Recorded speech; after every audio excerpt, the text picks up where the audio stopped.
What a mess. The lunatics are here.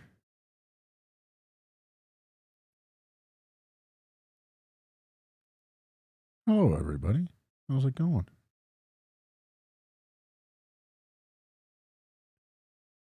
Having some testicle difficulties. Randy's trying to get himself up. We're in studio.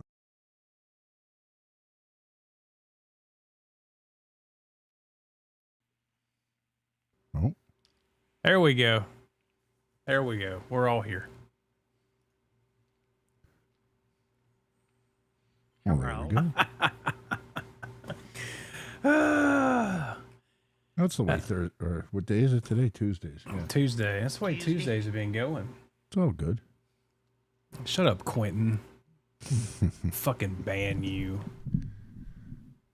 Time out for 180 seconds or something. I want to say it did that the other day when Ryan was in here and it started playing it twice instead of looping it where it's got the Eddie thing afterwards. Right.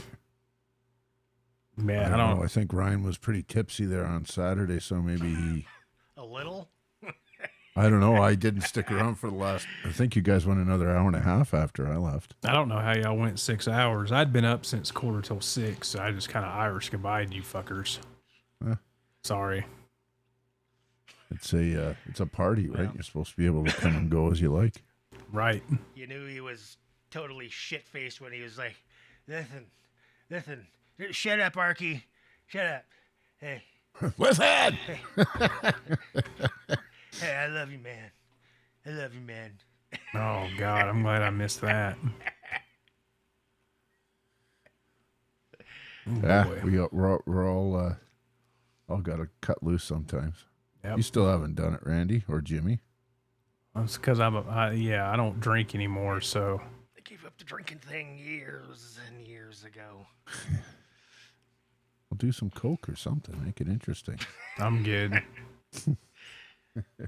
That's a young man's game. That's like you gotta be in your 20s to do that. Now I figure if I partook in anything like that, my heart would probably fucking explode. Definitely. I'm good. What did Tom Arnold say?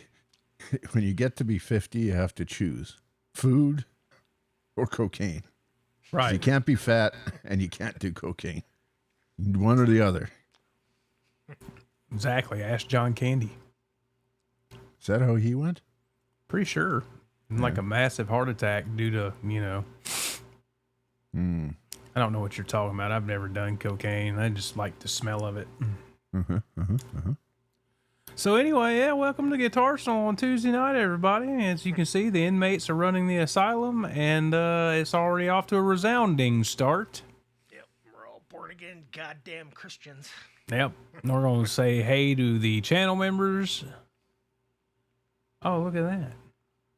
Nice graphic. Yeah, he's updated the graphic there. Just clean that guitar before you take a photo of it.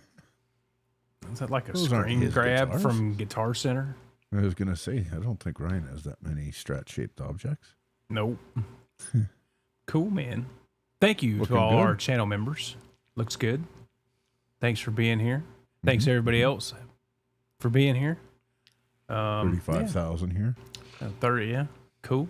Awesome. I guess we should do a roll call. Hey, Jimmy to do it. Jimmy, you want to do a roll call tonight? Because I don't think Jimmy can scroll the chat like we can. No. Oh. I don't have the power. Oh, but I can, and you can just say it. There you go. First up, we got Earl Coli. Going on, Earl. Okay. Oh, there Speaking of what we're... Howdy, Go ahead, friends. Put the wagons in a circle and water your horses. No. Drinking some kind of energy drink because I'm fucking wore out. Speaking of what we're tap drinking, water. I've firmly put my all my eggs in the Kicking Horse Kick-Ass Camp for coffee because I get it like at half price and I just buy like dozen of them. There you go. But I had this bag of Starbucks dark roast. Yeah. Ugh. And I threw it in there and I mixed it. It's fucking terrible. Starbucks sucks. Starbucks. Terrible. Like markedly terrible. Yeah, Star sucks. No thanks. Chuck C, channel member in the house. What's up, dude? Hey, Chuck. We got channel member some Dave, dude. Hey. He was here on Saturday, wasn't he? Mm-hmm. Sort of. Channel member Lee L Bar J. He was here as well. What's up, buddy? How you doing, Lee? Channel member Stu Petty in the house. What's going on, bro? Florida claimers Ted. What's up, dude? What's up, Ted? Teddy. Fuck this guy. Channel member Cushman in the house. Kush. Brother What's up, Kush. Kush? Lee says we have fire in the sky. Yeah, it's storming here. Jimmy just had a. Norman. Speaking of Jimmy, panel member and channel member Jimmy Bida. He was so thrilled to be here. He did it twice. Wayne McConnell, what's up, dude? There he is. Blue Mox, channel member. Saw Blue Mox on with Steve and Quentin Sunday, man. Good playing. Cool. He talked about how nervous he was. It's like, man, you keep doing it, it'll go away. I had the old stage fright on here for about a month or so. And then you get to the point where it's like, yep, I've fucked a lot of stuff up, but Right. Because you want to get on and play like to the best of your ability, and it never works out that way. So, who else we got? There's Rob Blackmore, official. Rob. Happy Canada Day, brother. Happy Tuesday, Canadians. We say hey to William De Silva. What's up, William De Silva? Yo, yo, yo. We all love dogs. Papa Blue. Papa. What's up, Papa Blue? There's channel member Darboard. What's up, Darren? Good to see you on 40s pop up. Was that last night? Yeah, it was last night. It was a good show, man. How long did it go? I got pulled away. About 2 hours. Oh, I was good for an hour, and then I had my kid. Oh, I think he was only planning on going on for an hour. I texted him like 30 minutes before when I got the notification. I'm like, damn, I didn't know you're going live tonight. Hell yeah, can't wait. While we're talking about 40 grit real quick, a lot of you know I've been working on a project guitar. And dude, he blew it last night too. Yeah, he blew the color last night, which if you missed it, I'll play a little game here in a little bit. If you can correctly guess the color, I may show you the body. But yeah, man, I just throw it out there, dude. 40 grit, man. If that dude has been such a tremendous help with ideas and tips and tricks, and you know, with doing this body and putting this guitar together. I mean, I fucking love that guy, man. What a great guy. And, you know, he just, 40, I appreciate the hell out of you, buddy. I really do. And, you know, we got to remember what a prize this guy is. I mean, he was manufacturing Sir guitars. Like, he's the real fucking deal, this guy. Yep. You know, we talk about, you know, how to do things based on our experience through life, but you know, in a professional capacity, I don't think there's a guy out there more experienced than him when it comes to right. You know, high level. I texted him earlier today because I put this damn body in the freezer, in the deep freezer last night, which is like negative 14 degrees, and I left it in there from like 7 p.m. and I had Wall of Cries pull it out at like 2:30, 3 o'clock. And it was close to 90 today. Nothing. He's like, throw it back in there. He's like, wrap it in a pillowcase and throw it back in there for a couple more days. He's like, that nitro may not be hard enough yet to crack. So anyway, but thanks 40. Thanks for all your help and all your content and everything you do and hanging out and being just a good fucking guy, man. I appreciate it. We all do. He's a great guy, yeah. Who else we got in here? There's Darren, some Dave dude. There's Earl again. Oh, there he is. Dan Gorman. What's up, Dan? If I was playing, I'd play it for you, but I'm not. So good to see you, Dan. Then we have Michael Lipinski. What's shaking, sir? You looking around for Guitar Heroes? Me too. While cooking bacon, I had bacon and eggs like an hour ago, man. It was delicious. That's not Ryan, by the way. That's me. When I type in the chat via EV Mux. No, when I type in the chat through EV Mux, it comes up as Ryan. So that was me. Scrolling. Who else is here?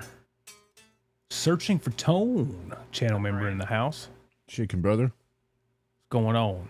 There he is. The man, the myth, the legend. Christopher Live Sova. What is up? Oh, it does the same thing when I type in. Probably. There's Mitch Heyman. What's up, Mitch? Sammy Reynolds is here. What's up, dude? Darren said Ryan was toasted. Edward Fay in the house. Yeah, man, I gave up drinking last year. Just trying to do a little bit of a lifestyle change for health reasons. So far, so good. The health problems have gone away. Give up drinking until Trev comes over, then. Yeah, I gave up drinking, but I smoke crack like a motherfucker. Bradley Wood, what's up, Bradley? Good to see you. Yeah, happy Snow Mexican Day, eh? We get Kush Man earlier? I think we did. We did, Brother Kush. There we go, Master Rene Fernandez. Rene! Good to see you, buddy. Happy Canada Day, brother. We gotta get Rene to come jam with us, man. He's a great player. Mm-hmm. Way I man Joe. Oi, oi, lads. What's going on, buddy? Hey, man Joe. Blue Mock saying hey to everybody. Who else we got? What did I do? In the history of mankind, has anyone ever nutted with a chick while Rush was playing? That's why I ranked Triumph a better band. That's why I like this guy. Living in Matty. Matt McCollum in the house. He's also a channel member. What's up, dude?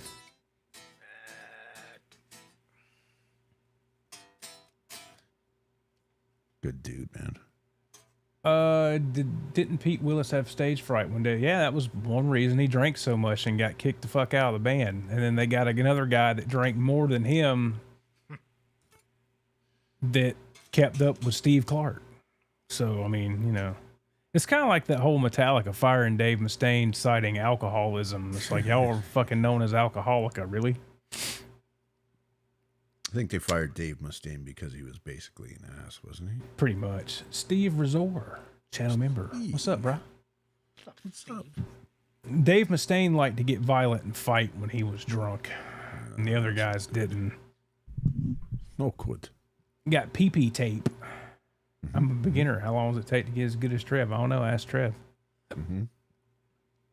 He's on the island Island. currently. Yeah, Darren Dokken knows, was man. 10. 40 is a great guy and an inspiration. Yeah, he is, man. Yeah. 40's awesome. Nothing but love for that cat. 40 Grit is like a new version of Dave Nesdahl. You know what, man? In a way, I can see that.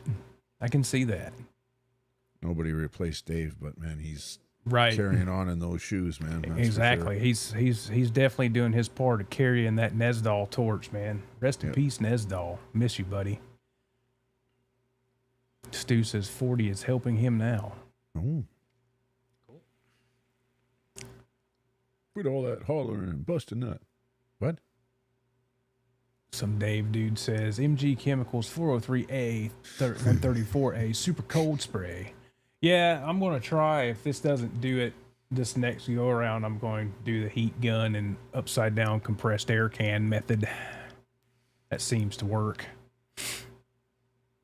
Steve Cassidy Guitar says a quick hello before I hit the hay. Hope you're all Steve? great. Hey, brother. Thanks, buddy. see you tomorrow. How's the weather over there, Sonny? That was John. I'm That pretty was me. sure. That was me, yeah. I'm still looking for new people. We're getting there. We're getting there. Holy shit, I'm like way about far No rush, behind. buddy. Yeah, it's okay. Yeah, we'll just take the whole hour going through saying hello to everybody. Mark Spurgeon in the house. What's up, dude? Is that Mark? How you feeling? Was he hammered on the weekend, or? No, he had neck surgery. Ooh, Arky. Arky con queso. Did you play poker last night? I didn't get no text if you were saying, wait, where are you or anything, so maybe you didn't. I don't know. So weird having this Canada Day on a Tuesday. I wasn't drinking in the 80s because I was only alive for 3 years of the 80s. But goddamn, if I'd have been there, it'd have happened. We used to ride our mountain bikes around. Well, that's when they first came out. So the lucky ones of us, we got mountain bikes, and we used to, the water bottle holder. Mm-hmm. Polar ice. That was our thing. Polar ice vodka. We'd No fill that man's thing land. What's almost up? to the Just, top. Slamming 40 ounces of old English. Oof. Ugh. Fuck that. What's up, No Man's Land? Good to see you. Good to see you, brother. Or Mickey. I think we're caught up. If I missed you, just say F you, Randy, in the chat. And Did we get blue? Yeah, we got blue, didn't we? yeah. We'll get Blue again. Hey, Blue. Good to see you, buddy. Good playing with Steve and Quentin. That GT 1000 you're playing through sounds great, man. Killer, yeah. Hopefully Saturday we can do some jamming. Right on. Lee says he bought Arshel in the 80s. So did I. That's a good topic I was thinking about for tonight. How great my amp is. No, I don't give a fuck about that. So if you were in a big time, we'll say in a band playing arenas, Mm-hmm. would you be in a one guitar or two guitar band, and what would your rig be? But before we get into that, John, Yes, what's sir. up, Daniel Berry Sports Highlights? Good to see you. What's up? So you go ahead, John. Did you get No Man's Land? Yeah, twice. We did. Yeah. We said hey, Fuck and you was I? didn't. Fucking dreaming or something. Planning I your think next these days- Arkansas vacation. In a big time band, I'd want to have two guitar players. Did we get KXM Rock earlier? What's up, buddy? Wrong show, buddy. All right, so John, what would you be in a one guitar or two guitar band? Two, if it's all original stuff. Yeah. Yeah. I'm saying if like you were pro level, Two guitar songs band. on radio and all that kind of shit. Yeah, definitely two guitars. It's too much good stuff musically to be able to really do it all yourself. I think, you can, but Would you- harmonically, Would you be running like a massive rig or stereo, mono, wet, dry, wet? I don't know how well. I'd have to try it. I don't know that wet, dry, wet works too well in multi-guitar bands. Van Halen did it there in the 90s when Sammy was. Multi-guitar, dude. Huh? Yes. Multi-guitar. Yeah, well, Sammy played guitar on 3 or 4 tunes. Yeah, I'm not sure. It would definitely be probably that head. Whatever was best for the sound, right? If I could get away with it, definitely stereo. And if that works, I guess wet, dry, wet works. So then it would be wet, dry, wet. For What sure. about you, Jimmy? Yeah, I'd go with two guitars as well. Running a synergy rig or Yeah, I'd probably a big be deal? running some kind of, not extravagant, but it would definitely be some type of rack rig. Hey, Bo. Tarman 45 Bo in his house. Oh, Real quick. Maxi Raider. Hey, Is that a new back. face? Nope, he was on Saturday. Okay, after I Irish goodbye to everybody. Yep. Oh, my bad, dog. Back in the 80s, all the best bands just had cranked plexi with either a cocked wah-wah or a 7-band EQ. Best sound ever. That was the sound, man. Rob Blackmore says 2-guitar band with Adrian Smith gear. There you go. Lee says 2, I like playing rhythm and lead. It just opened so many doors, man, I think. See, KXM Rock's got it. He has 2 guitars, basically two lead guitar band. Yeah. Be cool. Yeah. Like, I wouldn't want to do the Malcolm. Pardon the fuck out of me, Blue. It's the GX100, my bad. You had me fooled. I wouldn't want to do the Malcolm Angus thing. It would be like, I would like to play with you in a band, Randy. It's all the same thing. It's in my queue to watch. Same distortions, same effects. What did I just miss? Stu asked if anyone's caught the new Dweezil videos. I have not. They're on my to watch list. Andy Carson, what's up, dog? My boy. Beefcake review, eh? So I've never been in a 1-guitar band. Every band I've ever been in since I was a teenager has had 2 guitar players. And I think if I were to start something new now, I think I would shoot for a 1-guitar band. Because in my experience, and it's not this way in every band, of course, but in my experience, you've got 2 guitar players that are both, most of the time, both of them are kind of headstrong in their alphas. Yeah, they're kind of both the alphas, and then when you've got a separate lead singer, then you've got that alpha there as well. Too many swinging dicks. Yeah, and it gets to where you've got too many I want to be the leader thing going on. And the last band that I really did stuff with, toured and had record label interest and all that kind of stuff, that was one of the big problems, is that you had my creative driving force along with the other guy's creative thing, and it got to the point there after I was in that band for almost 3 years, 2.5 years, something like that, and it got to the point there that last 6 months to a year, it was a lot of just headbutting, Yep. Been there, buddy. I'm just thinking more from perspective of where I'm at now, age-wise and maturity-wise. Right. But yeah, I've never done the 1-guitar band thing, the 4-piece thing or whatever. It's a lot of fun, dude. And so I would kind of be into that. Yeah. If I were to start something new, and if Ryan seriously wanted to start something, I'd do it.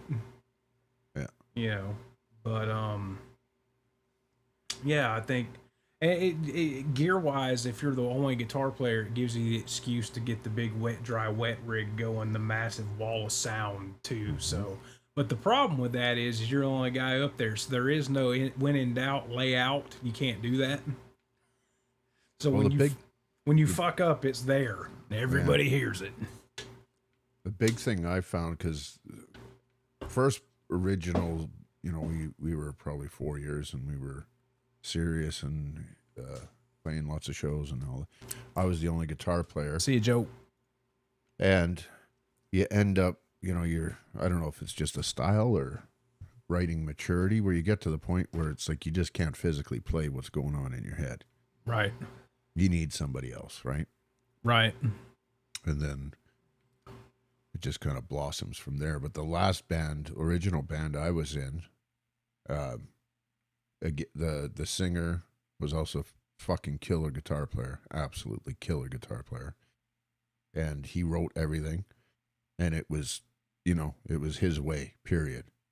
And it got to me to the point where it's like, well, just fucking hire a robot, dude.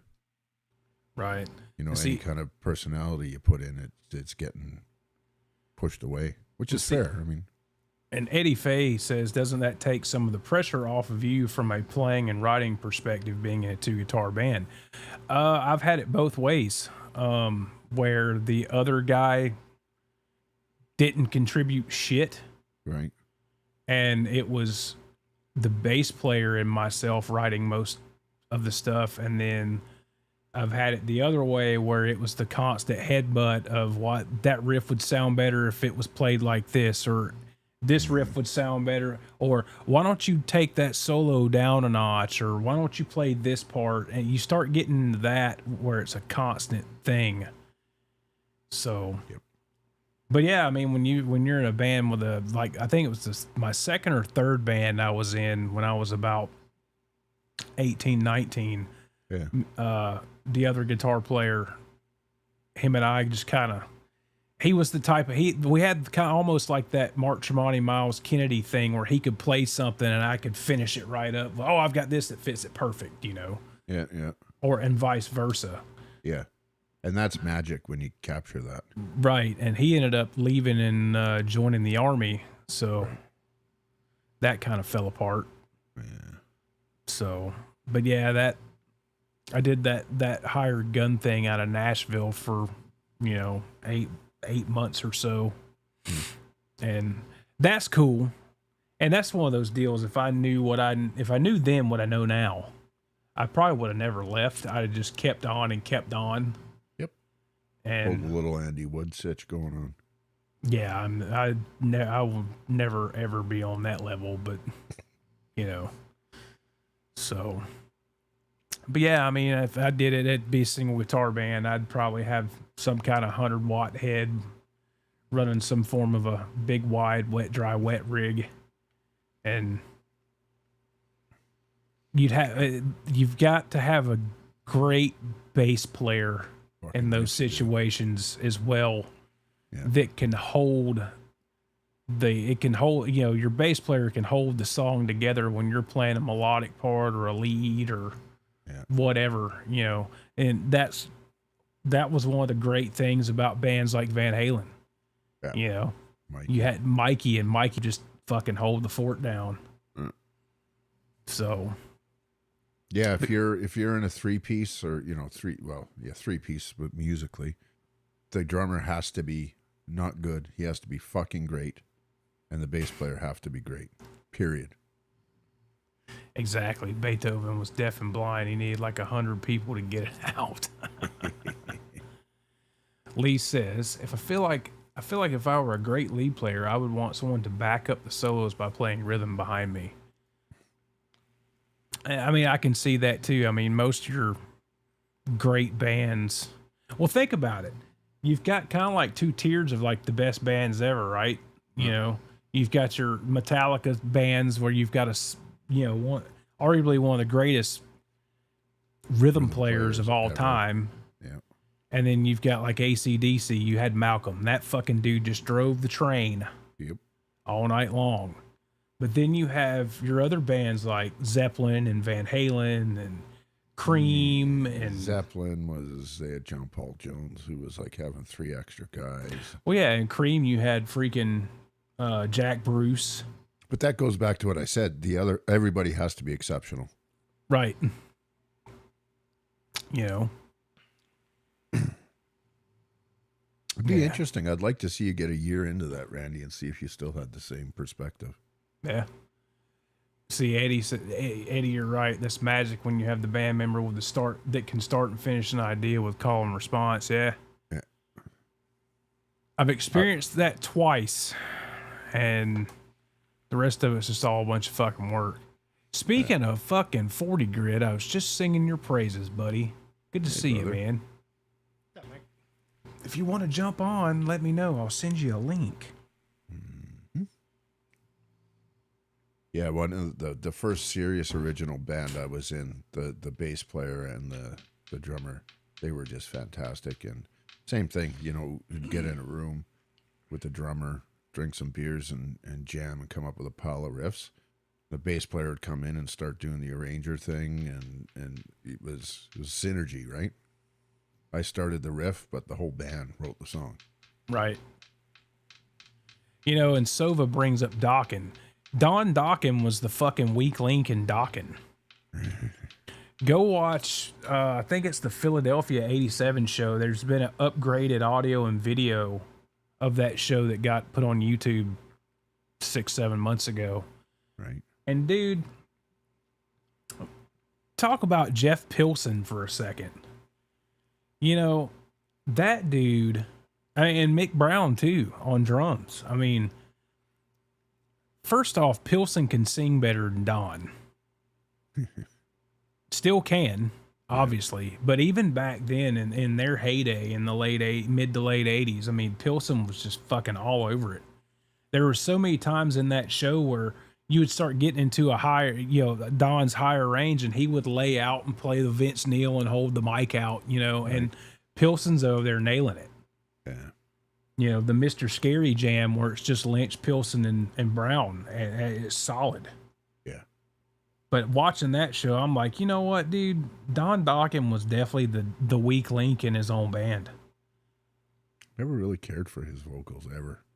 I liked his first solo album, Up From the Ashes, with John Norum on guitar, and I forget who else. He had two badass guitar players on the album. He had John Norum, and I forget who the other dude was.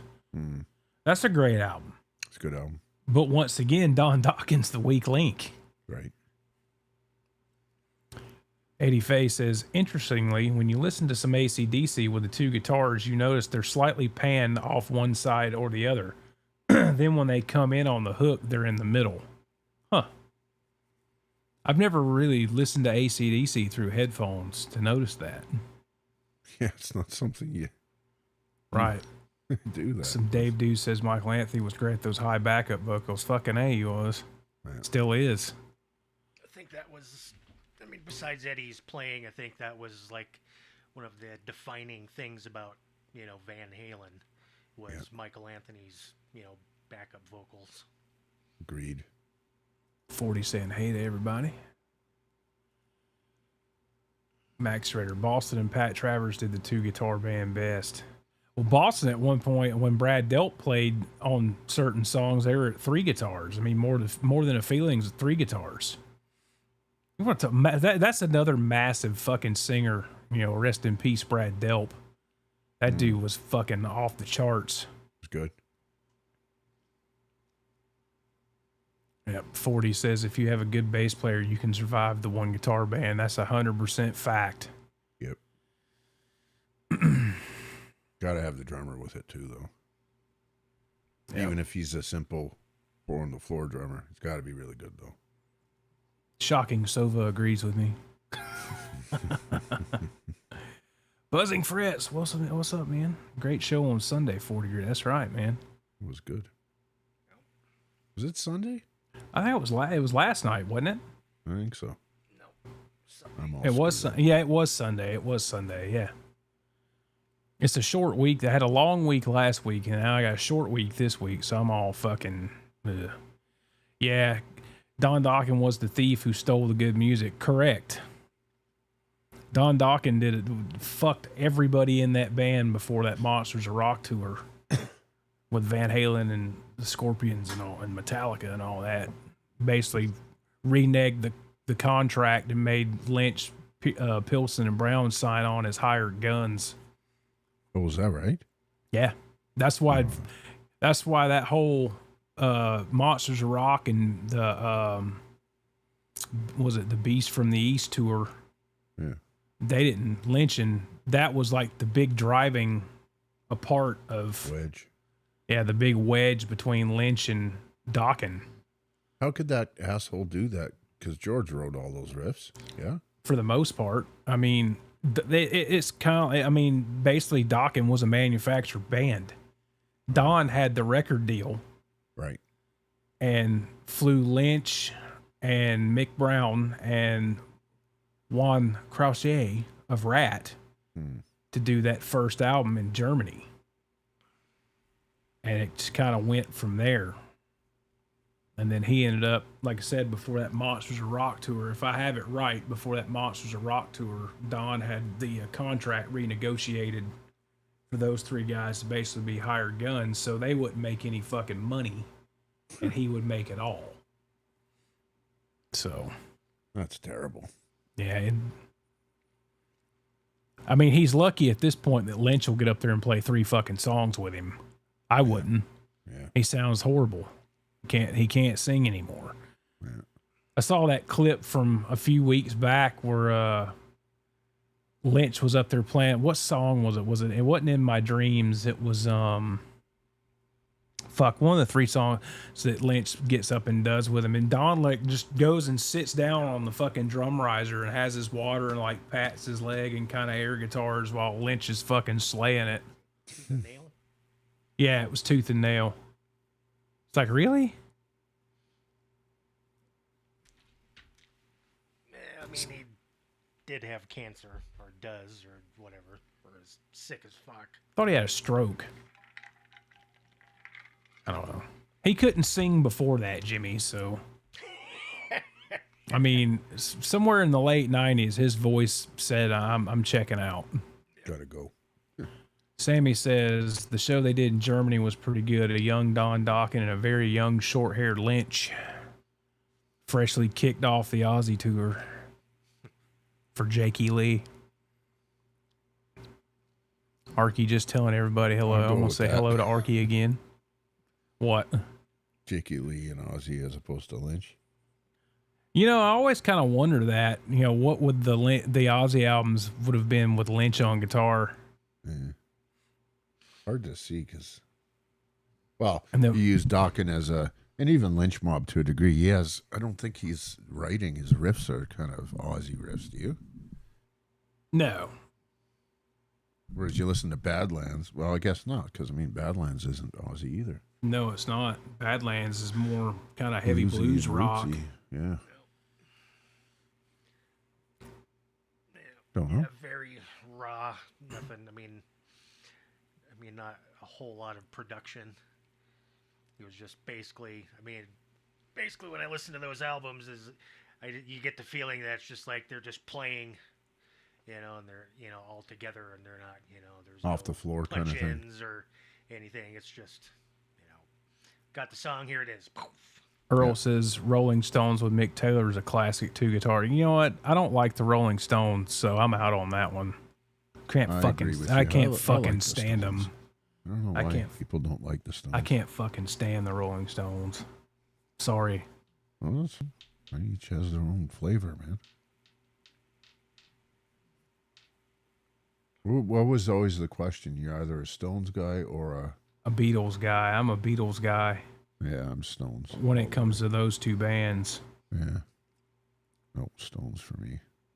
There's a Buzzing Frets. There's the demo of Dream Warriors with Pilson on vocals as well, and it's fucking killer. Apparently, the story with that, when they got that deal to do a song for that Nightmare on Elm Street, was it 3? Yeah, Dream Warriors. Don had a different version of Dream Warriors, and then Lynch, Pilson, and Brown did their version of Dream Warriors, and it was up to the record company to decide. Yeah. And they obviously picked the Lynch, Pilson, Brown version. And Don was apparently pissed about that too. So FTG. That's a really cool chorus section underneath that Right. guitar playing. I really like that. See, Papa Blue knows. Sean Sykes had it all. Looked great, played great guitar, and could sing. That's true. Total package. Miss Ozzy and some others pull some shit like that. Yeah, exactly. Sharon. Sova says It's Not Love was the song. Buzzing Fret says Tooth and Nail. I don't remember. I think it was. It might have been It's Not Love. It was Tooth and Nail. I don't know. I don't remember. Yeah, dude. Like Michael Schenker and Rudolph Schenker fucking hate each other. Still, I thought they buried the hatchet. No, I saw an interview with Michael Schenker about a year ago, and he was talking shit about Rudolph. Must be a German thing. It's like the good on you know.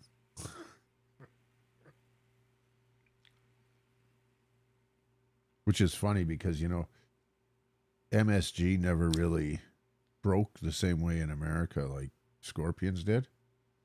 And I've tried multiple times to get into the MSG stuff, and it's something about it. It's just I don't know. Yeah, Gillis and Watson. Yep. Sammy says, Tumbling Dice and Beast of Burden, the only two songs I like. I couldn't tell you what they were if I heard them. Both great songs. Yeah. Although I got to say, Brad Gillis started my hate of the fucking Floyd Rose.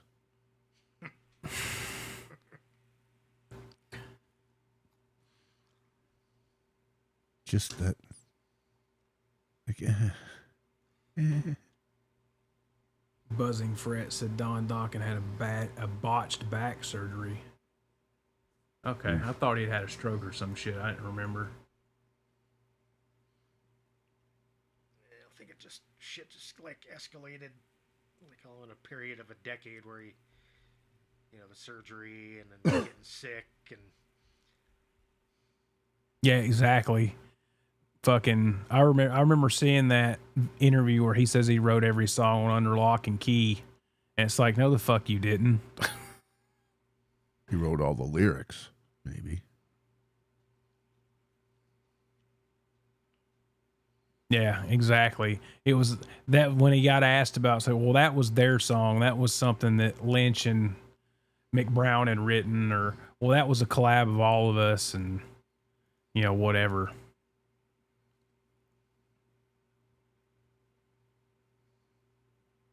So, Eddie says George Lynch does a thing, which is his signature is playing the jack off vibrato. I love when he did covers on Furious George, especially the Beatles. Yeah, George is definitely George, right? He's got that frenetic kind of. Yeah, see, Stu and Mark say that's a brothers thing. Yeah, I guess, with Rudolph and Michael. Yeah. I mean, hell, how many times have you heard of Alex and Eddie getting into it, beating the shit out of each other and all that? I'm sure Vinny, you never really heard anything about Vinnie Paul and Dimebag not getting along. No, I think they were too wasted most of the time. Probably. Well, that's probably the only time they fought and they just didn't remember.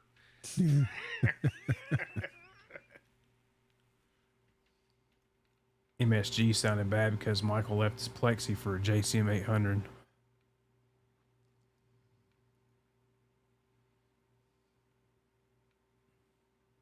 Yeah. There you go. Doc and if he admitted he wanted to take full control of the band and make the other guys salaried employees. Yeah, basically he tried to fuck them out of any royalties or songwriting credits or any of that shit.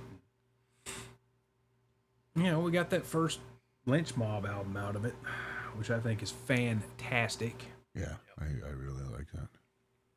One of the best albums of the 90s. Yeah, for sure. Well, you're getting a little bit more there, but Wicked Sensation, Sweet Sister Mary, is that one of them? Yeah. Mercy, Sweet Sister Mercy. Yeah. The whole album was awesome. Hell yeah, it was. His guitar tone on that album was fucking phenomenal. That was when that hit. I remember what brand new. It's like, fuck. I remember seeing that that thing that Fuse did with Lynch and Chris Broderick, and Broderick had brought up the tone on that album. He's like, I actually just got that SLO back.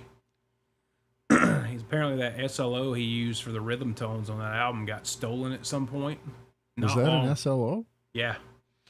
The rhythm tone on Wicked Sensation was an SLO. That makes sense. Yeah.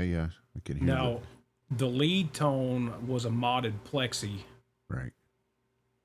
Might have been blended with the SLO, but the rhythm tones were SLO 100.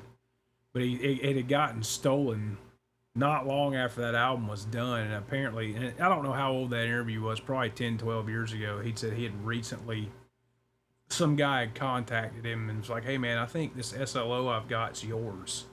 Mm. And I think you should have it back. George was like, fuck yeah, that's one of the best amps I've ever had. And he's like, of course I bought it back from the guy and it cost me more than it did new, but Yeah. he's like, it was one of those, I had to have it, so. That's another one. Those things, they do a thing, man. Right. Yeah, they're good. Thin Lizzy, Leonard Skinner, Tesla, Def Leppard, Scorpions. Yeah, exactly. Yeah, I mean, there's a ton of great two guitar bands, So, I like the Gary Moore era of Thin Lizzy, both of them, because he was in Thin Lizzy twice. I like the songs he did with Phil Lynott in the early '80s. Those were great. Parisian Walkways and what was the other one? Military Man. That's a great tune.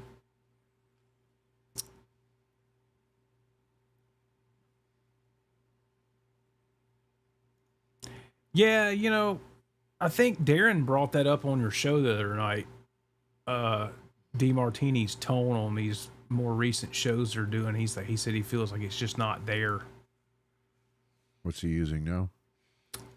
From what I can see in the back line of the videos, it looks like maybe 900s, 800s or 900s. Dave was banging on for a while there about potential signature or working with him. Well, Warren's another one of those guys that his hearing's gone. Right. All those early, all the great Rat records, he was using Duncan JBs. Right. And his RTM signature pickup sounds nothing fucking like a JB. It was rumored for a while that it was a JB with an A2 mag in it, but it's so, I've got one. Right. And it's not a bad sounding pickup, but it is so fucking bright. Like, it is super bright. Right. And it's got some teeth on it, but it's got hair, it's got teeth, it's got fucking eyeballs, whatever. It's just super bright, man. Super bright. Those 900s, they can be top endy and kind of strident. I'm just talking about his pickup, just the pickup itself. But you said he's deaf, right? So. Yeah, that's the same thing Ed went through. Yeah. Started cranking the gain and turning up the treble. So I think coming off the harmonizers too, that wasn't an easy trip or journey, It was right. Pull the rug out completely. Darren says Warren and Robin for him. Yeah, there you go. Out in the Fields, Buzzing Fritz. That's another Lynott, Gary Moore tune. Billy Sheehan and Paul Gilbert. Who the fuck is Billy Sheehan not a great bass guitar combo with, right? Him and Kotzen are fucking nuts. Yeah. Yeah, when he can basically match the guitar player's lead. Yeah. He's a monster. Right. More of a Stu Ham kind of bass player guy, but I've got Gary Moore's total music collection, even some hard to get specials. SRV also. Nice. No, I don't like the I'm not huge on the RTM. Of course, I'm not I'm not a person that I like warm, darker sounding pickups over tighter and brighter. So whatever you got in your Lynch guitar, that thing sounds great, man. That's the Arcane Mr. Scary is what's in that guitar. That whole package. That just it's as soon as you're playing it, it's like, yeah, there it is. Just buy 40s. No. All right, I'm at the end of the chat here. All right, so if you didn't watch 40's show Sunday night, you don't know what color this guitar is, and it's been brought up a couple times if people can guess the color. If you can guess the color of the guitar, I'll show it to you tonight because it's going to be pink. It's going to be assembled probably next week. And then everybody will get to see it. It to do. I may put it together whether it does it or not. The hint, it's a vintage Fender color. You see if anybody 30 to choose from. Right. Everybody quick, run back and hit the I'll throw it out there. It's not white and it's not black. Nor is it purple. You need to know the proper Fender color too. You got to know the name. Somebody in here will know it.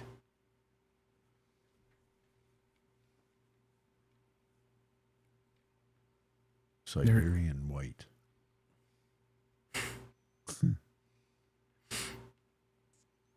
So, Truth? hypercolor. The fuck is a hypercolor? I don't know. Is that like color shifting or something? Nobody in the chat watched 40's show on Sunday? Right. He just fucking blurted it on out there. Teal? It's not teal. It's not Texas tea, Bo. Panther Red. pink? That's it. Whore red. You got it. Fiesta red? We call that harlot red. See, VT Music's in there. He's got the vintage Fender colors going. It is not Fiesta red. I do not and will not own any red guitars other than having red ones that have black or white stripes. I like me a Fiesta red. Burgundy mist? It's not burgundy mist. Texas toast? Nope. Plasma burst. Hyper sleep? Ooh, a mystery color. It is not vintage yellow. Fiesta red is no bueno. You know, Gary Moore had that 61 or 3 Strat. It is not. Oh. It is not Daphne blue, Rob.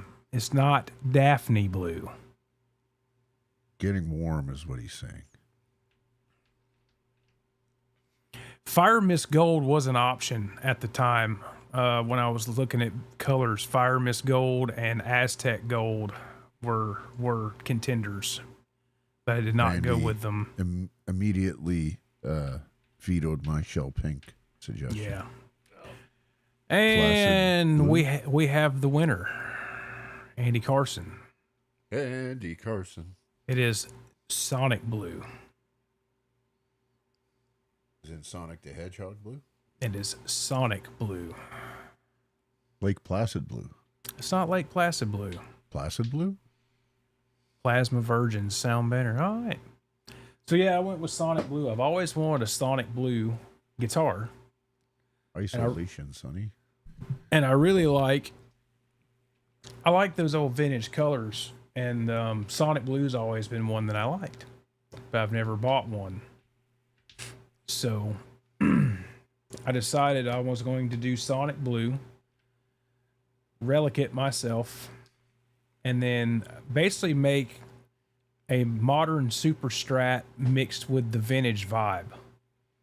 So I finally finished painting the body and got done doing my relic work on it yesterday. Now I'm just trying to get this nitro finish to fucking check. Sat overnight in a deep freezer at negative 14 degrees and still didn't fucking crack, but we'll give it another go. So anyway, here it is. And this is originally it's a Lock Guitars Frankie body. So when you see the routing, you're like, why is that fucked up? It's Frankenstein routing.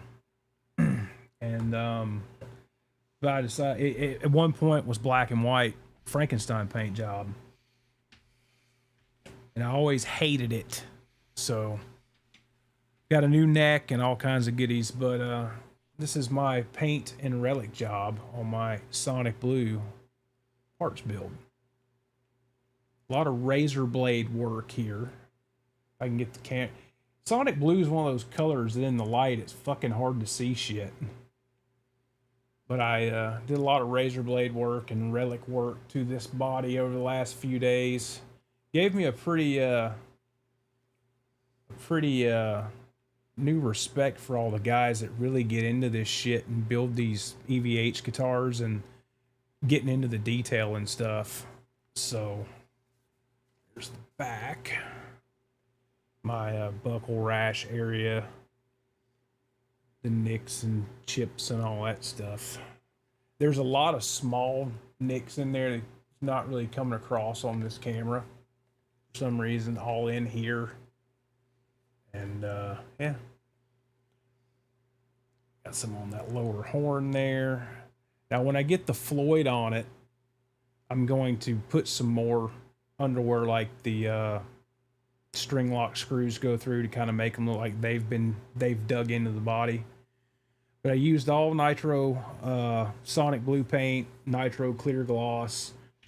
This body's been grain filled twice, and it's still, the nitro just soaks up, and you can see I don't know if it's going to come through, but you can really see the grain through the finish. It's probably not going to focus because it's too fucking bright. Yeah, there you go. You can kind of see the grain lines through there. But I don't care. I think it's cool. Yeah, so when it's together here, and you'll see it, like I said, vintage meets Super Strat. So I'm actually ready to get this thing together, because wait till y'all see the neck. You'll see the neck when the fucking guitar's together. I'm not going to blow my load on this neck that I had Music Craft build yet. So once it's assembled, it'll be the icing on the cake. So, and once again, going through this, thank you, Mike. I appreciate that. Dude, I appreciate the hell out of you, man. Thank you for all of the help and the tips and tricks, and me texting you all the time, bugging you about shit with questions, and just all the help you've given me on this, man. I really, really fucking appreciate it, dude. You're gonna have to get a room pretty soon there, Randy. Yeah, you know, Phoenix is a little too hot.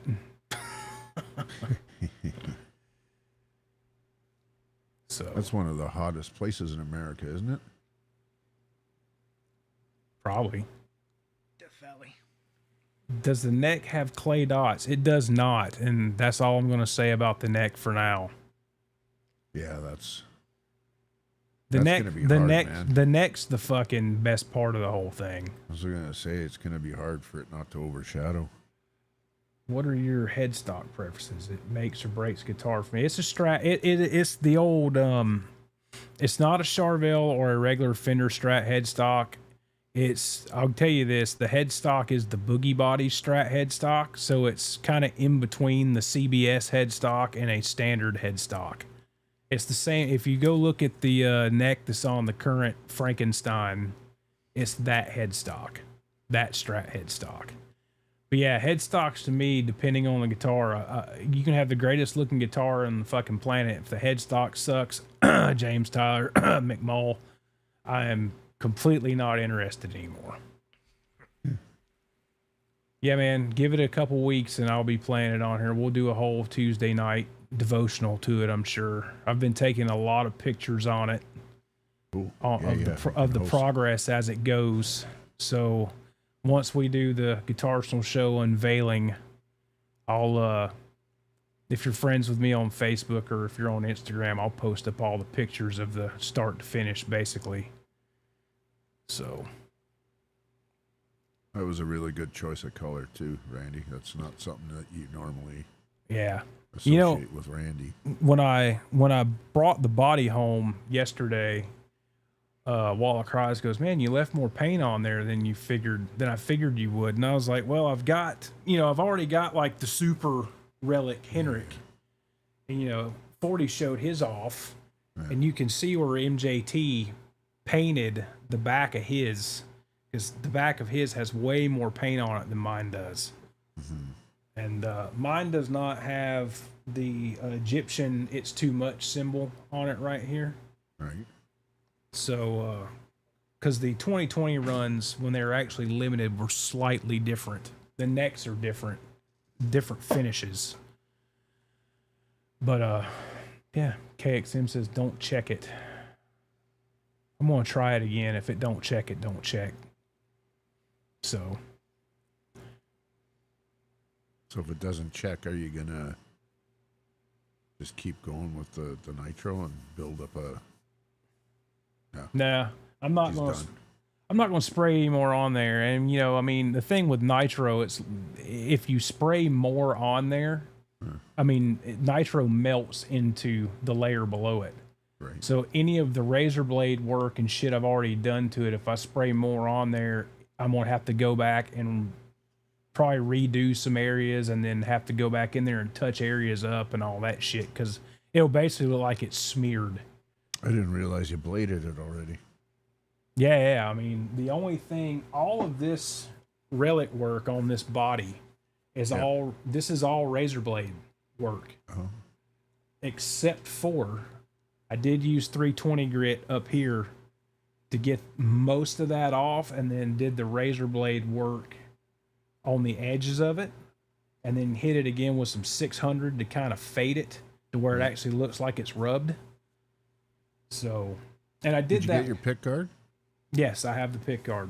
It's actually, there's some boxes back there. The pick guard, pickups, all that shit's in those boxes. I'm waiting on one box that is supposed to be here tomorrow with the tuners and brass block, Floyd springs, pick guard screws, because my dumbass didn't order pick guard screws when I ordered the pick guard. And, you know, Fender sells their custom shop, their relic road worn pick guard screws. They're like $18 each for a pack of fucking 11 of them or 12 of them. Yeah, I thought it would be.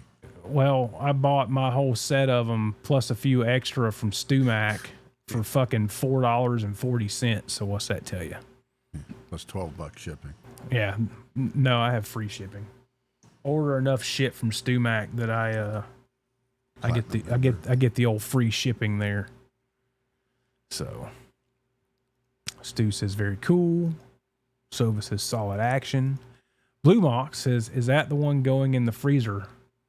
It went in the freezer and it didn't fucking do anything, so it's going to go back in the freezer. I'm probably going to leave it in there for 2 days and then see what happens. Well, guys just didn't fucking do anything. I hope so. Well, I know he took it out of the fucking freezer because it was out of it when I got home. Right. So I hope it is. You know, you always run that risk that you put all this shit together and it's just fucking dead, right? So, Dave, you'll see. It could be a slab rosewood, could be maple, could be ebony. You'll see it when it's all that shit will come out when it's assembled. Madagascar. So the dry ice thing, I looked into that. My deep freezer is at negative 14 degrees. So you don't want to put it in a cooler full of dry ice. I've seen videos where guys will, obviously wearing a glove, they'll pick up dry ice and run it across the body. Sometimes it works, sometimes it doesn't. You can always, I haven't tried the compressed air method where you get a heat gun or a hair dryer and start heating up sections and then turn your compressed air can upside down to freeze it. I haven't tried that yet. I may do that. The reason why I wanted to use the freezer method is because it generally creates your check lines where they're going just this way. Whereas if you do like the compressed air method, you get like the shattered glass spider web cracks that go in all fucking directions.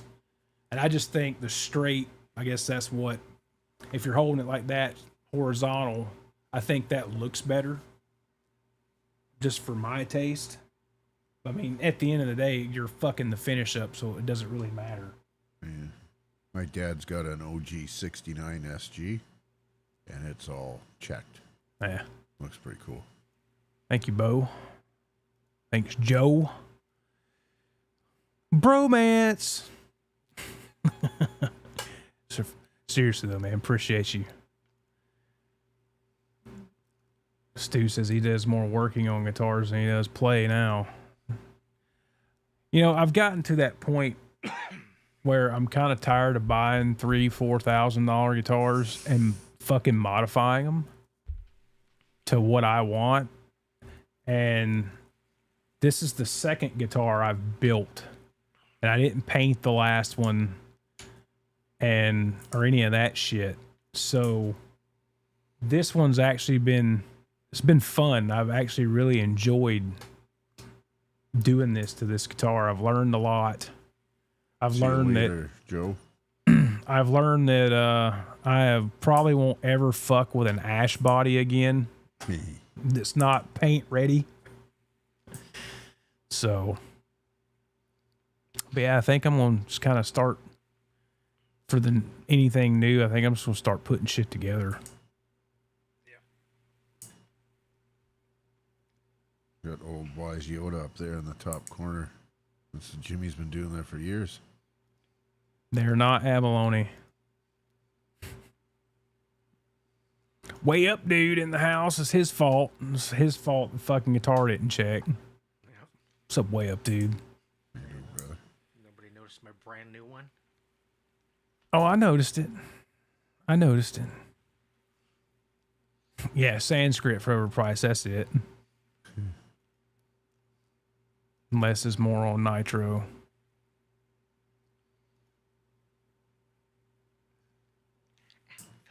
I tell you what, though, Darren, it fucks me up changing strings on a reverse headstock because it throws my whole balance off of how I'm used to, left hand on the string winder and, you're holding your tension with your right hand. And then you're doing this fucking reverse headstock thing. And it's like, I have to flip the guitar around and I'm still all fucked up doing it like this. So. You put the 6 string in the bottom hole. Like, fuck. Yep.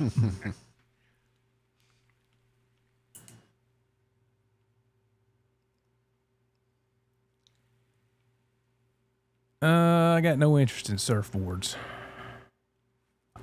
Believe me, that paint job's not great. Learning it. I've never painted with nitro. I've painted a bunch of shit with like acrylics and urethane base, but I've never painted with nitro. So I didn't really realize how nitro's thin. And depending on the wood, it really fucking soaks it up. I think after the first coat, you couldn't really even see any of the blue on the body at all. It was just like completely soaked into the wood. So I'm surprised you didn't base coat it with a white primer or something. yeah, I was looking at it, but I was kind of on a time schedule because I'd fucked off and I waited I knew this neck was going to take 5 to 6 weeks. Right. That was their lead time up front. Right. And then I was like, well, fuck, I got all this time. And then next thing you know, it's like, I probably need to start working on that body. And then you get an email, your neck is finished and it's going to ship tomorrow. I guess I really need to start working on that body. So, yeah, and that, Blue, I don't know. It could be it. It needs to cure and harden a little bit more before it'll crack. But I've seen people paint shit with nitro and let it cure for 2 fucking days and do it. So,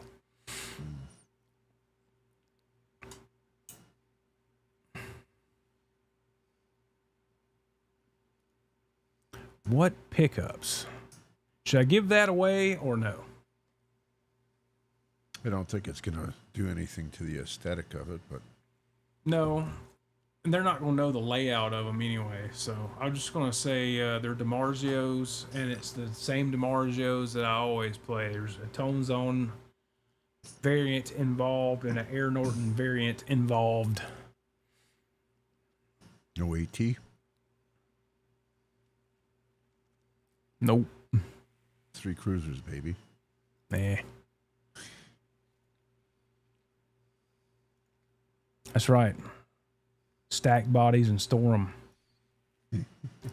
Dead possums. Well, see, if you what's the deal? If you start burying people on your property, you don't have to pay property tax anymore because it's a cemetery or some shit like that.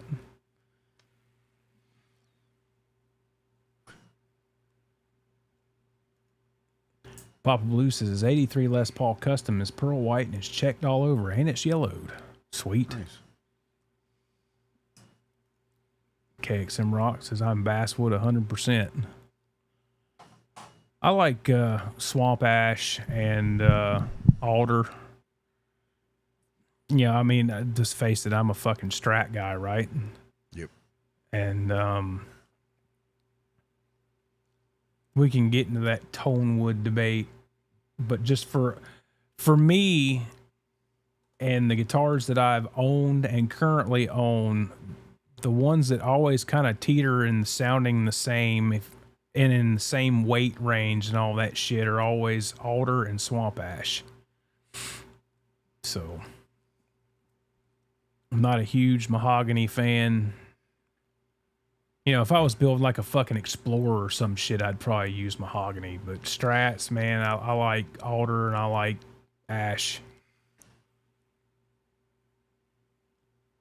Yeah, I think ash and alder are not too unrelated to each other. Well, if you look at the tone profiles of the tone wood, ash and Yeah. alder both are considered to be a mid-range, middle of the road tone wood. I find my anything like my Strat, that's alder, and that's pokey. It's got the mid poke to it. Right. And the other one is mahogany. It's a little more ballsy and northern ash, swamp ash, And alder. This body is a northern Not ash swamp body. ash. Yeah. Like the Henrik is swamp ash, and that guitar is northern ash. This body is actually considerably heavier. I need to weigh this body. If I had to guess, man, this body's probably 4.5 pounds. It's heavy. When it was assembled before, I'd weighed it, and it was like 9 pounds, 5 ounces. It's pretty fucking heavy for a Strat. But that, like I said, that body's all 4.5 or so pounds. Right. Then you put all the shit on it. So, didn't you just answer that? My blue is alder, and the black is mahogany. Proud of you, my man. Me, John, Jimmy. If you're talking about me, thank you. Thank you. Stu says weight is perfect. I don't know. I need to weigh that because this fucking body's heavy, dude. I used to be that believer of the heavier the body, the better the tone. And now it's like, fuck that heavy shit. That Les Paul I had was 10 pounds, 2 ounces. And even playing it on the show, having it slung around your neck for 20 minutes is like, okay, I'm kind of over this shit. I kind of like to stay in that 8 to 8.5 range for the most part. Jimmy will be the first to tell you that's but one consideration, the weight, isn't it? No, I love heavy guitars. I like them in the, like, between 9 and 10 pounds. Do you? Yeah.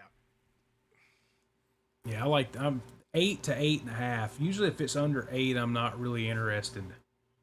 But once you start, and like it goes back to being, I'm a Strat guy, and I don't really like heavy Strats. You know, if I were a Les Paul, I expect to be 9 pounds or whatever, 9.5. Right. But when you start getting in the double digits, I know Lynch had a few, back to Lynch. Lynch has had a few of those kamikazes that are over 10 pounds. Oof. Yeah, it's maple on maple. Right. Yeah. So It Jimmy. depends on what works. Like my Strat it's got to be mid to high 8 pounds, anyways. Right. It's not particularly light. Blue. I set up my new mic and computer interface today. High-end Behringer U2 and XM8500 mic. Seems to be working cool, man. Awesome. See you Saturday night. Jimmy. Jimmy, what we got there, bud? Enough about me. What we got there? Just like the green one, except with a neck pickup. So you guys saw this and just kind of placed together parts. How long ago was that? Yeah. 2 days ago? Yeah. So yesterday I did all the routing. Your favorite bit? Took 4.5 millimeters out of the neck pocket to bring the fingerboard flush with the top of the body, because I like it when everything's low in the body. Pickups are low. Spent the time to. Your mic volume's low.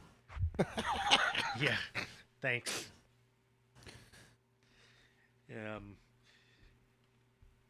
got out the old flat stick in the sandpaper and got the neck pocket down to where once it's set, the action's set where it needs to be is at the bridge, top of the bridge plate is flush with the body on both sides.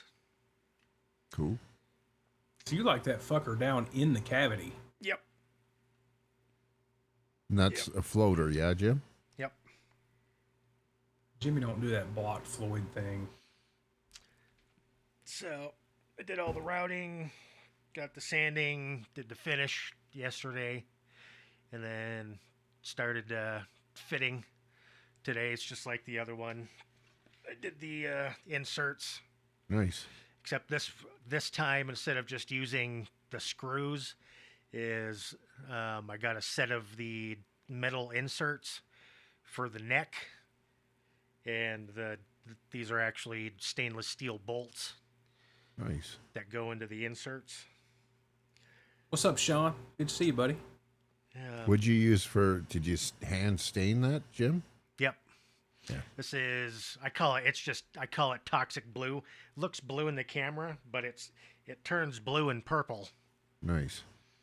The stain I used I tried something different. It was it was called marine blue from Createx, Candy 2O, and the stuff's kind of toxic because it has actual cobalt in it.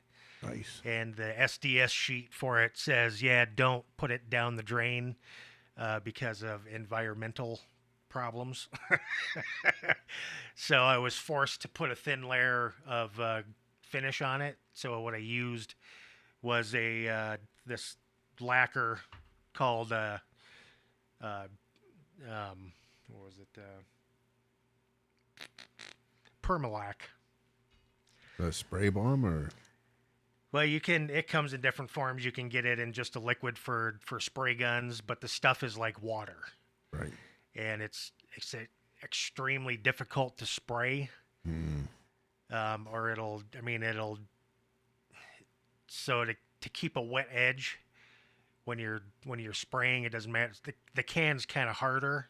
Right. Because, it's in a can, so you really don't have a lot of control as far as like pressures and all that. The can itself isn't too bad. You just have to do like little test runs on something else to kind of get the feel what the can's going to do. Because if you want to keep as you're spraying across, you want to keep you want to barely overlap your wet edge. Yeah. But you can't go too far, or because the stuff is so thin, is that it'll run or pool. Yeah. It's a nice sheen on there. Yeah, I used a satin. Yeah. On it, and then I just kind of buffed it out. Looks good, a little Jim. bit because it's gonna shine up anyways when you rubbing your arm across it. But I didn't want the blue stain because there was a warning in there. It's like, yeah, this stuff might make you sick if you get too much of it on your skin. Right. So I had to cover it with something, but it's cool though. It does turn from purple to blue. So, usually find the toxic stuff works the best, unfortunately. Yeah, but Jimmy's gonna play Toxic Waltz on Sunday or Saturday night. So I just call the color Toxic Blue. Nice. Air Norton, Tone Zone, Godo 1996T. Like the other one, the green one that I did. The neck it's a 1987 Ibanez Pro 540S neck that in 87 they were still doing necks that had a fender neck heel and bolt pattern right on it, so it fits these Fender / Charvel with the 2 3/16 pocket. That's dark rosewood. Yep. Yeah, this both these necks that I got were, it's like the rosewood was nearly black. Yeah, it looks like ebony almost. Yeah. It's all I did was just sit. I left the frets on it because the frets were still in good shape, so I just did a level job, and then all I did was, I cleaned all the gunk off the board, and then it's just gave it a coat of straight up food grade mineral or butcher block or mineral oil. Right. She looks good, turned man. out nice, Jim. Yeah, man, it looks real good. So, and then it's just gotta. I want to see it because right now it's tuned with with the proper string pressure. So because this neck, I don't know how long it might have been sitting off of a guitar for about 10 years. So I just wanted to get the string tension on it and just kind of let the neck, see what the neck's gonna do. Because I still have it's not wired up yet because it's just a push, just to toggle between the two pickups. There's no coil splits yet. So I'll do all that tomorrow and then see how it sounds and then decide if I want to do actual, coil splits on it, which means I'll either, I'll have to put a selector switch on it, and I might just do a little tiny one, just a little mini switch instead of the big, 3-way on it. And then still have yet to set the nut height on it. It's up. It's a little low right now, so a couple shims, and then it'll be ready to go. I should have it ready to go by Thursday. Hell yeah! Nice. The problem is I do them too fast. I wish I had that problem. So, probably be I already have my next one queued up though. Probably be another fucking week or two before I get that thing finished up, but. So Jimmy's basically whoring. He's banging them out as fast as he can, as opposed to the anticipation and the chase. Well, so I mean, my problem is that since I get stuff done between naps.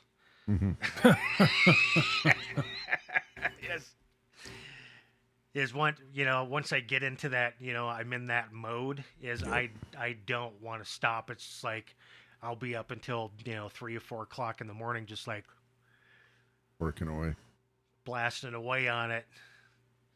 And I just have to force myself to okay, just everything's making memories though, Jimmy. Right. So Sammy Reynolds says, "What's the difference between the 1996 T and the original Floyd in terms of how they feel?" My answer on that is I like the original Floyds better, but the only variant of a 1996 T I had was the Godot Floyd that was on the EVH Music Man's, which is not a 1996. It's the was it 1988? 88. 88? Yeah, that's right. It's 88. The 1988 Godot trim, and I don't know. I think I've played original Floyds for so long that's just what I like. That's what feels good under my hand.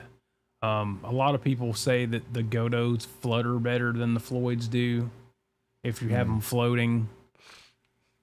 Yeah.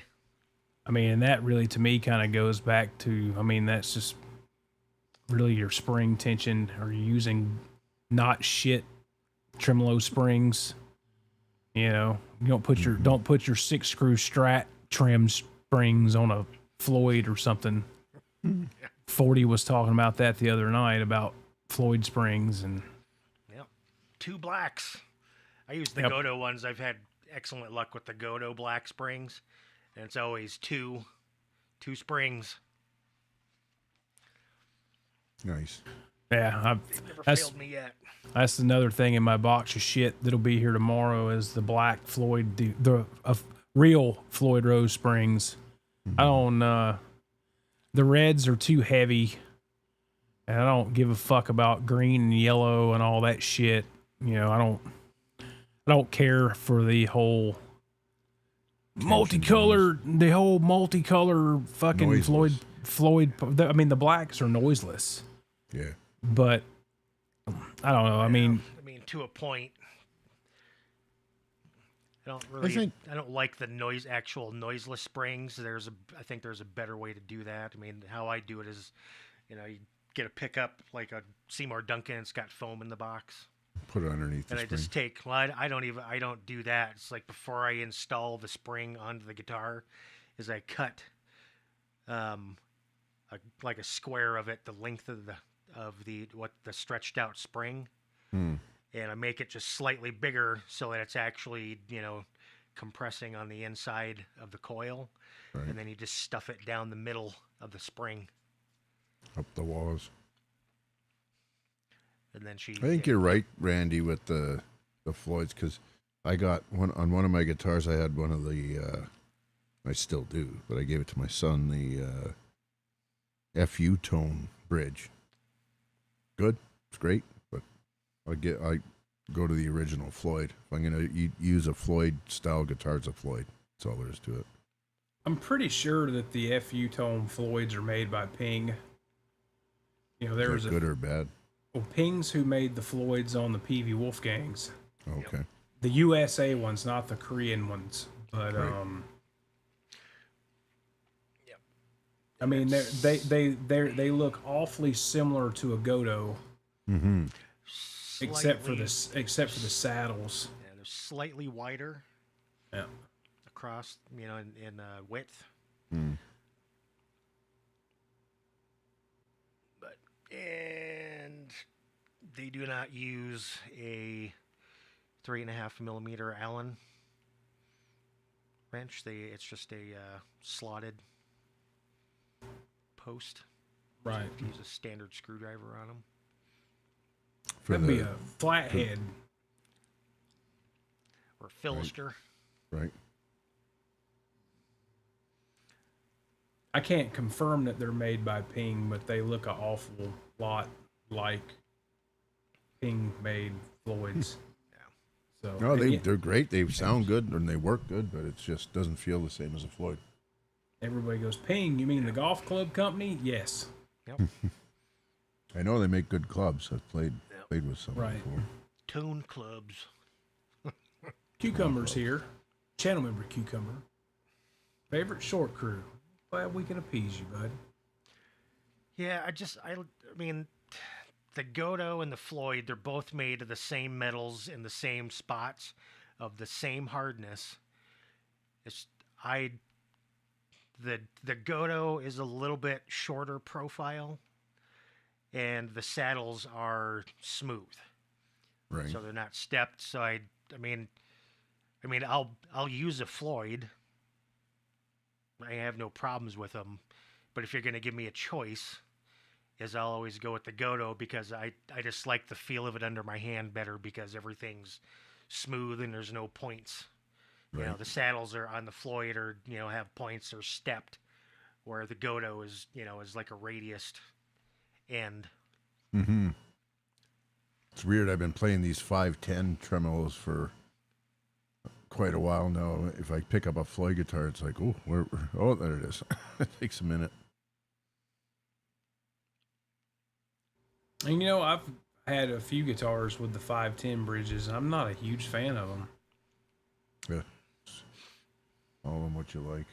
And like that Schecter Nick Johnston I have, they call it the Schecter tremolo, but it's a 510. I mean, Godo makes it for Schecter. Yeah. But that thing with the 510 and then the Graphtec nut that's on it, that thing stays in tune pretty fucking well. Mm-hmm.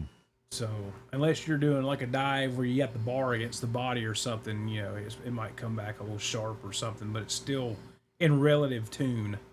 But they feel totally different than a Floyd. Yeah, right? I'm used to the mass of a Floyd, Yeah. so they feel like Flimsy. yeah, they feel flimsy, kind of like I'm playing a tinfoil bridge or something. Yeah. I get it. I feel like a Floyd is like an iron hammer. It's like got to grab onto it. Right. Let's go. We're going, boy. And I have a love-hate relationship with the vintage 6-screw Fender style trims. I've had like 2 of them that I could get to stay in relative tune. Yeah. I've never had luck with them. And that's all in the setup, and really, really, like most guitars, the nut's usually the key on your tuning stability for those. But I always deck those 6-screw trims. I don't float them. Mm-hmm. I think Yeah. that's a big part of it too. Is the decking them.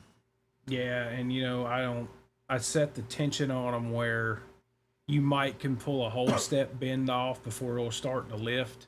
Mm. Just enough for if you dip the bar and let it go, it'll smack the body but it'll lift on a one step bend if you go any more than that. Now, whereas my Floyds that are decked, I mean, you can probably pull a 2-step bend before it starts lifting up. Right. But yeah, I don't know. It's just they take some work. And like you said, you're invested in it your whole playing career. That's your go-to, right? I mean, it's like home. I started with say that 5 times fast. Six screw strat trims, and I got my first Floyd when I was like 13 or 14 and fucking hated it. Yeah. Just because, like most 13 or 14-year-olds getting a Floyd, they can't deal with setting it up and right. Whatever. And I went to there for a while. I mean, really for most of my playing career, if you want to call it that. It was strat trims and tune-o-matic string through bodies. And then I kind of got into the hip shot hardtail thing there for a little bit because it felt like a 6-screw strat trim, right, with no bar. I mean, there was a good portion there where I didn't really do any kind of tremolo work. Yeah. And I was like, you know what? Most of the 2000s, I didn't do any. Yeah. I was like, I want another Floyd guitar, and I bought something with a Floyd. I think it was that ESP, that M2 custom that I had. Right. And that kind of kicked off the obsession with Floyds again. And now fucking like everything I buy's got one on it. Is it weird that I think a 6-point strat trim feels more like a Floyd than a 510 feels like a Floyd? No, I'd say that's fairly accurate feel-wise, like how your hand sits on it. Yeah. Yeah, I'd say that's fairly accurate. Vega trim, what's the story with that? I've never used one. Supposedly they're the bee's knees for strats. Surface mounted, aren't they? Or something? No, they're floating. Okay. They don't. They're like a smaller profile than the fucking route for a trim on a regular strat. Oh. So it's like they're hinged or some shit. They'll bend way fucking back. It's got a plate that sits on that attaches to the body, and then the main body of that bridge slides into it. It's like a plate slides into the attached plate, and then it just rocks on like a big fulcrum. Is that there's a block and all that? Well, yeah. Mm-hmm. Yeah, it's just a different approach to the fulcrum, right, part of it. Have you tried one, Jim? No, because I mean it's either double locking, or hardtail. Hardtail. I don't go and do the fender type or all that. Right, it's right. Like, if I got a bar, it's like I'm gonna be doing shit with it, and I mean that's kind of the whole purpose of the the floating double locking for me is it's like I can't reserve myself to just light bar work. It's and you do a lot of those Satriani pull-ups too, right? Yeah. Yeah, it's like a full knife edge, Blue's saying. Huh. Not quite. Hang on. I'll be right back. I gotta pee. We're going party.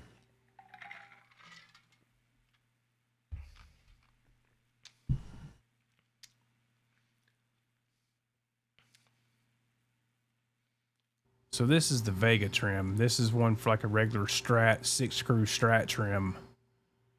And all your hardware. I guess that's the plate you're talking about. Yep.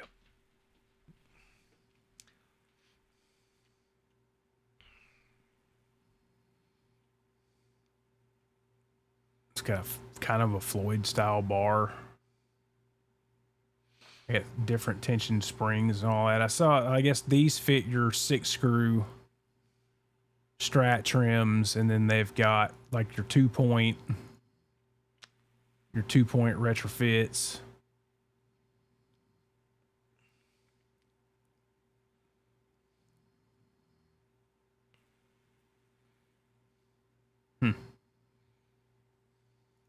Yeah, I've never fucked with one of these things. Oh, what the fuck? They've got telly trims now? Yep. In case you needed a trim for your telly. I wonder if these 2-points retrofit a Floyd or if it's just like a Godo or something.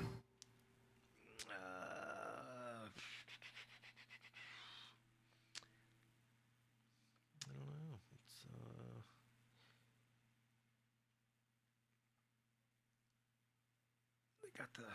They don't have specs and. Not really, no. Just like here. Here's this guitar for guitars that are fitted with a vibrato 2-point system. Okay, thanks for whatever the fuck that means. Get John to put one on one of his Sirs and see what the fuck the big deal is. Nope. That looks hanky to me. Yeah, there's tons of people that use them and swear by them. Yeah, supposedly they're the new hip new thing. Deal. I mean, they've been out for a few years now, but I think the first I heard of it was that Johnny Bean guy. FTG. Yeah. Not going to get any accurate information there. Yeah, Blue, I think you're pretty close on point there. So Sammy brings up the Floyd Railtail. The Floyd Railtail is dive only. You can't float the Railtail. And it actually rides on there's a rail, a polished round rail that you bolt in place of your 6-screw trim. And it sits on top of that as your fulcrum point. But you can only dive only their deck. There's no float or pulling up with the rail tail. Huh.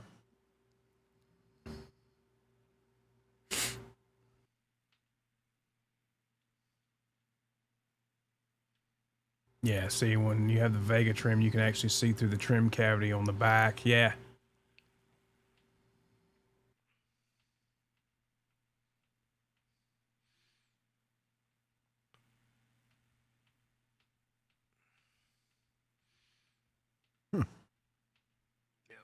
The size of it's just a little bit shorter. I'll stick with what I know. That's pretty much where I'm at with it. Dweezil's using them now on, I guess, on his, where the fuck his line of guitars is called now. Is he Shabbat, isn't he? Yeah, Shabbat. There you go. That's some expensive stuff there, man. Well, I know Smokes.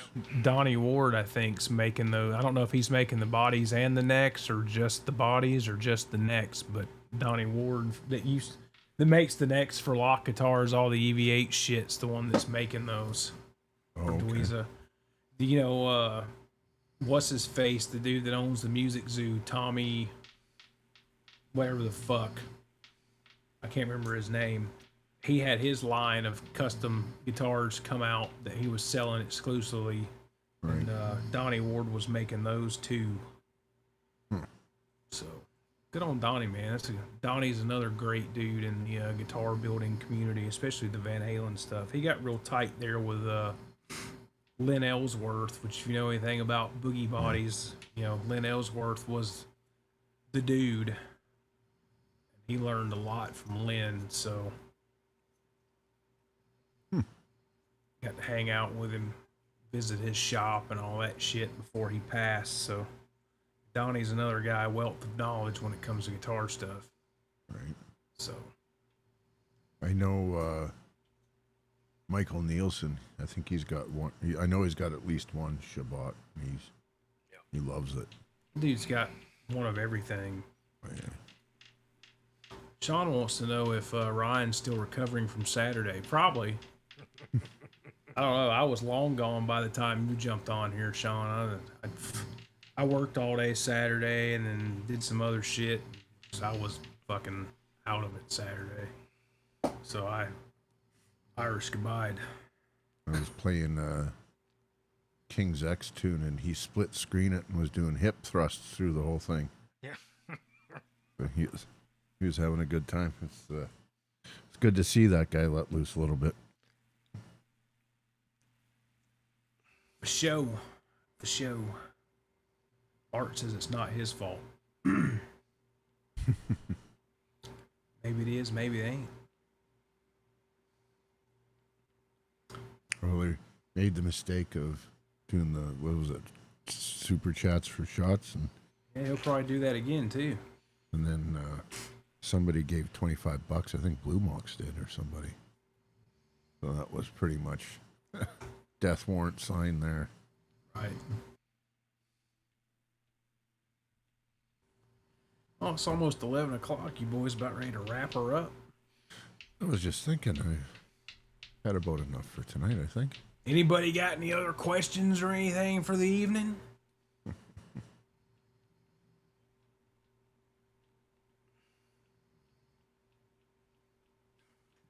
Sean says, he was super funny on Saturday. Arky said Drunk Ryan is so awesome, and I agree. Yeah, fuck Sober Ryan. That guy's a dick. Yeah, he made Sean, what song was it? What track was that he made him play the whole thing by himself?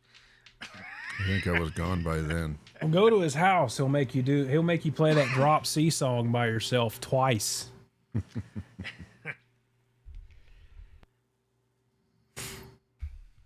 All right, everybody.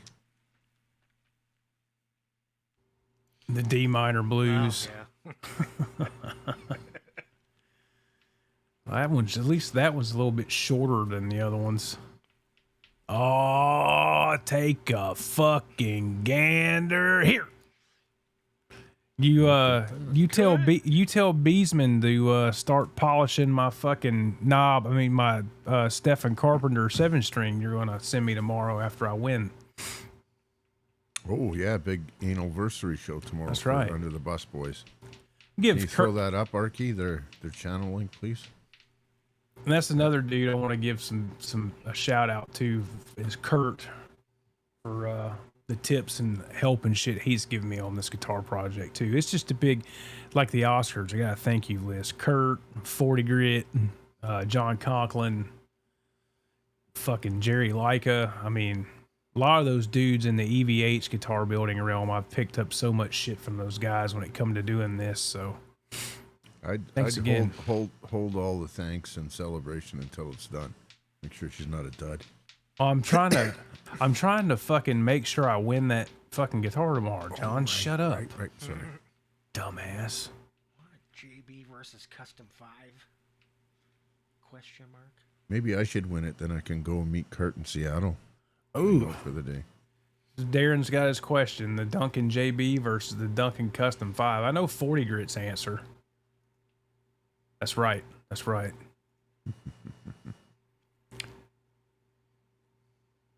I have never played a Custom 5, so I can't answer that. So if I had to pick one of the two, it's the JB, but I'm going to swap the magnet. So a Custom 5 is a custom with an Alnico 5, yeah? No. No? It's a custom with an Alnico 5. The custom is ceramic. The custom custom's A2 and the custom 5's an A5. Right. Fucking Jay's here too. Look at this, boys. Good to see you guys. Yeah. See, 40 knows. He's talking Jerry Leica and Scott Smith were the Godfathers. You know what? I'm wondering if I need to see if Scott signed my my neck heel. I asked him to. So for Musicraft. So Custom 5 is Mike's favorite from Yeah. Dokken. Custom 5 to me is kind of in that realm of the AT1 Tone Zone, not as hot. Not as For one- hot as the Tone Zone. Yeah, when you read the specs on it, the Custom 5's kind of in that realm. I've used way more DiMarzios than I have Dokkens. And when it come to Dokken, it was always just the JB. And I'd swap the magnet to the rough A5. So I went through a thing with trying out Dokken distortions there for a bit, but and I had a guitar that had black winters in it, and I fucking hated them. So I ran custom for years, and a Swamp Ash guitar sounded great.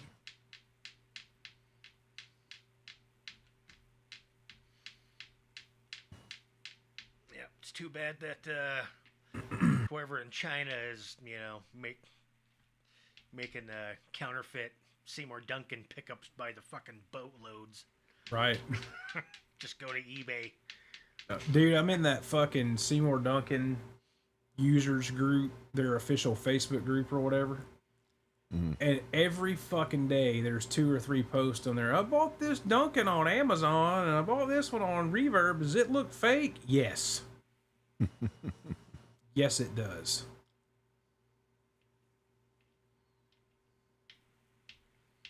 See, 40 grit knows, man. The AT1 is great. That's always my toss-up. Do I want to go AT1 or do I want to go Tone Zone? Just for consistency's sake, I've kind of just thrown the Tone Zone and everything, but I have no beef with the AT1 either. It's a great sounding pickup. We'll have to do a giveaway here. I've got a stack. I've got two Tone Zones and 2 Nortons or Air Nortons or something. 7/8's ass is as tight as a snare drum, and then Piccolo, yeah. Jay says it's a piccolo snare, and then KXM Rock says it's like a dolphin's ass, watertight. And Kurt says he blew a seal. Well, that's a whole lot of talk about Jay's ass. Well, at least stuff is getting out easy. It's the, not letting stuff in. Right? Keep the traffic flowing the right way. Yep.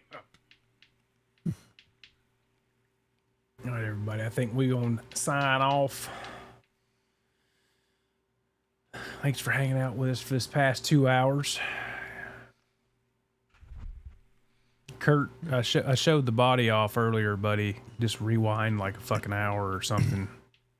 But I've already sent you pictures of it too, I think. I don't know if I sent you pictures of it or Conklin. I know I sent them to Conklin, but I'll send them to you again. Worst kept secret on the YouTube.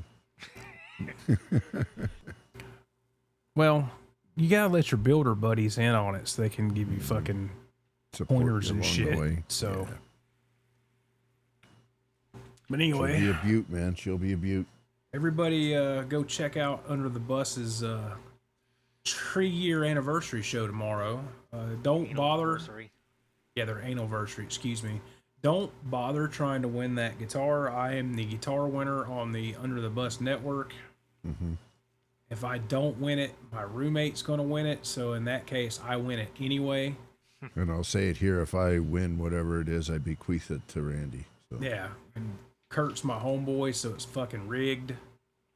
Y'all can have your Colonel's gift cards and all that shit. Stick that shit up your fucking ass. I just want the guitar. You fucking cashews. Fuck them things. Right.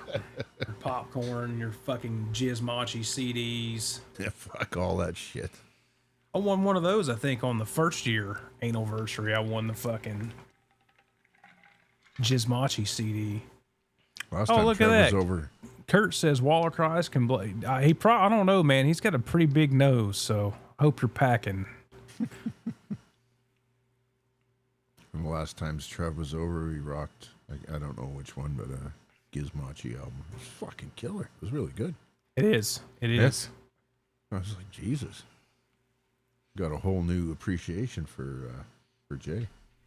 Jay's a fucking shred monster, dude. Well, I know he's a monster on guitar, but like songs were actually good.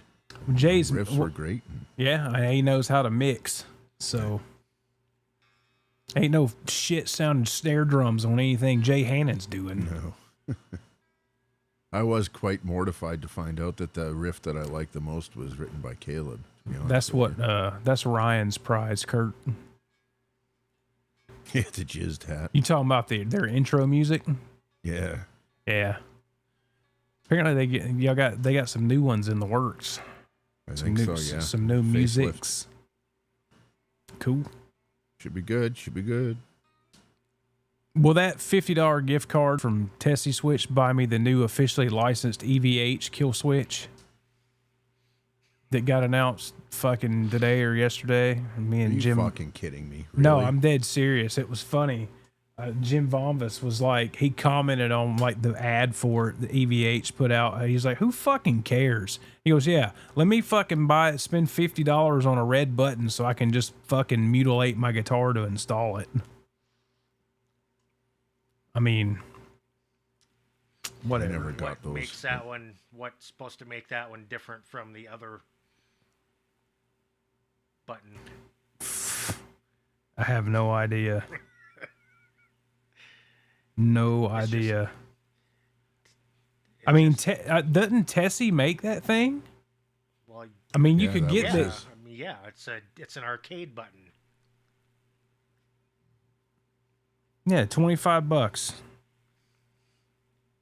The I don't EVH. get with that though. It's like you do it once and then what? Now what? That's gonna be your thing, Tom Morello, or what? Well, I mean, I don't mind the switch. I don't like the momentary ones. That's why I always, if I put one on a guitar, it's the latching one so I can actually use it. Yeah, that makes as sense. a kill switch instead of rolling off the volume, and then I can just hit the like this guitar's got, I use it all the time when I'm playing this one. Yeah. It's latching, you just hit it and you can do the momentary thing with it and just, do the stutter shit with it. Right. But aren't those ones they're just the momentary, right? Yeah. So you go, oh yeah, fuck. Well, I mean, fucking A, dude. When did Ed use that fucking thing? 2015? So let me spend $25, drill a 16 millimeter fucking hole in my guitar to mimic something Ed used for a fucking year. Yeah. Whatever. But you know what? Hey, if people like it, God bless you. That's what I say. I'm pretty sure it's Tessie's making those because Good for him then, 'cause he's a good dude. Tessie's had the EVH. Yeah. It's funny as I've been when building houses, we got these fancy fireplaces and all that, and we always require that there's a instead of, because they all have remotes, but Right. they have to have a physical off-on switch. Right. For these fireplaces.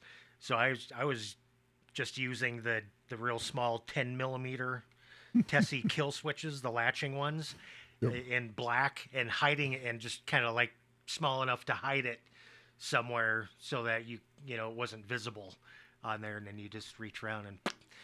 On the new home walk through, Jimmy's like, "Want to see something crazy?" Right. 40 says we should do a community channels build and pass it around, then give it away. Well, Jade's gonna mushroom stamp it when the paint's still wet. He used it in 2015 too. The black Stealth had it in 2012, and then he used it in the white Tour Relics got one because that's how he did the fucking stutter and the Into You Really Got Me solo.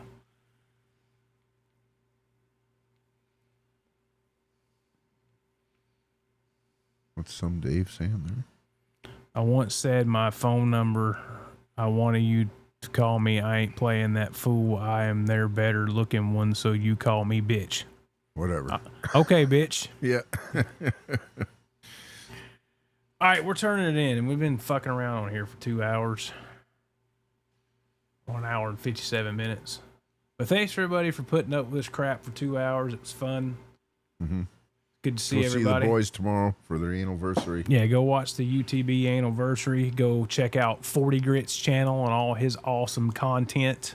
Mm-hmm. And buddy, your live shows are always a success. So let's get some more of them going. Anytime you want to do a Charvel show, let me know. I'm in. So yeah. Okay, press the fucking thing. Let's go here. All right, everybody. Bye. Bye. Bye. Bye.